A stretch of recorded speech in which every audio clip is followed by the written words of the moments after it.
আজ সকাল সকাল মায়ের থেকে পারমিশন নিয়ে মায়ের কিছু ভান্ডারের কালেকশন আছে, সেখান থেকে একটা ভান্ডার তুলে নিয়ে আমি আর ভাই খুব মজা করে এটাকে ফাটিয়ে দিলাম। আমার মায়ের খুব ইচ্ছা বা শখ, সে এই ধরনের ভান্ডার কালেকশন করে এবং তাতে কয়েন কালেকশন করে। এছাড়াও সে পুরনো নতুন টাকা জমায়, ওটা তার খুব একটা নেশা। বেরিয়ে পড়লাম জিমে যাওয়ার উদ্দেশ্যে। জিম করে নিলাম। জিম করতে আমার বেশ ভালোই লাগে। বন্ধু বান্ধব আছে আমার জিমে কিছু, তাদের সাথে দেখা সাক্ষাৎ হয় আর শরীরচর্চাও হয় একটু।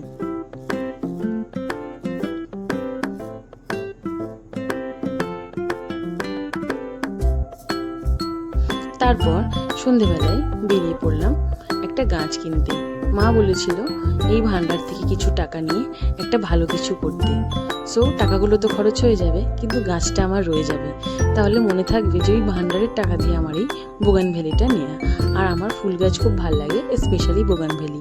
আমার কাছে এটা ছাড়াও আরও 2 ধরনের বোগানভেলি আছে, তোমাদের সাথে দেখাবো ভিডিওর শেষে। আমার সাথে বোগানভেলিটাও স্কুটি চড়ে বেশ সন্ধ্যাবেলার মনোরম পরিবেশে মজা পাচ্ছিল। কি বলো? এইভাবে গাছদের নিয়ে গাড়ি ঘোড়াও চড়া যায়। তারপর আমি আর আমার ভাই খেতে গেছিলাম। দুজনে আজকে ডিনারটা বাইরে কমপ্লিট করে নিলাম। আর এত কিছু খাওয়ার পরে সকালে জিমের কথাটা মনে পড়ছিল। তো আজকের ভিডিওটা কেমন লাগলো জানিও।